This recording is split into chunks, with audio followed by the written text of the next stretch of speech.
श्रुतपंचमी कथा. भगवान महावीर स्वामींनी आपल्या दिव्य वाणीतून जगाला धर्माचा, शांतीचा आणि सत्याचा मार्ग दाखवला होता. त्यांचे हे उपदेश ऐकून त्यांचे गणधर म्हणजे मुख्य शिष्य ते आपल्या मनात जपून ठेवत असत.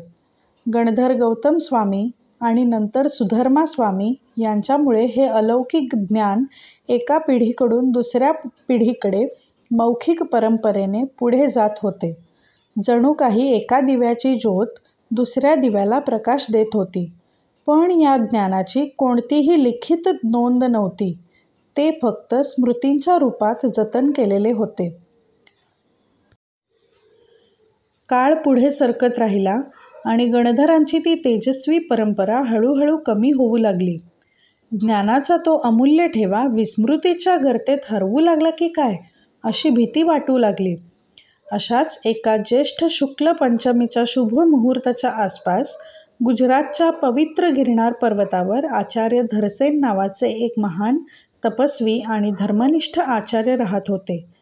ते वृद्ध असले तरी भगवान महावीरांचे सर्व उपदेश त्यांच्या स्मरणात अगदी स्पष्ट होते. पण त्यांचे शरीर त्यांना आता साथ देत नव्हते, त्यामुळे ते स्वतः काही लिहू शकत नव्हते. आचार्यांना चिंता वाटू लागली की हे अनमोल ज्ञान असेच लोप पावून जाईल. तेव्हा त्यांनी आपल्या 2 अत्यंत गुणवान आणि धर्मनिष्ठ शिष्यांना, पुष्पदंत आणि भूतबली यांना बोलवले. त्यांच्या डोळ्यात एक आशा होती. त्यांनी त्या दोघांना आपल्या स्मृतींमधून हे धर्मशास्त्र ग्रंथबद्ध करण्याची आज्ञा दिली.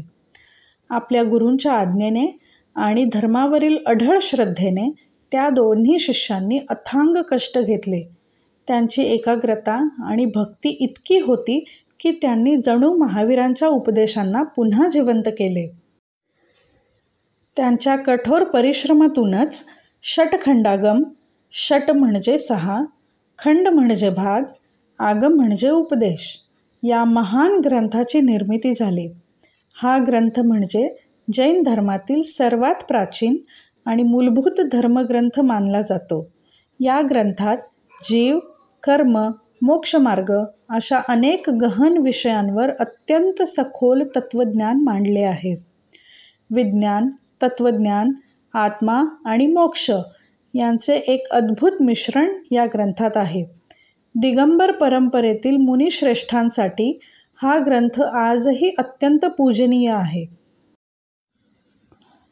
आणि म्हणूनच ज्या ज्येष्ठ शुक्ल पंचमीच्या दिवशी या महान ग्रंथाचे लेखन पूर्ण झाले, तो दिवस श्रुतपंचमी म्हणून साजरा केला जातो.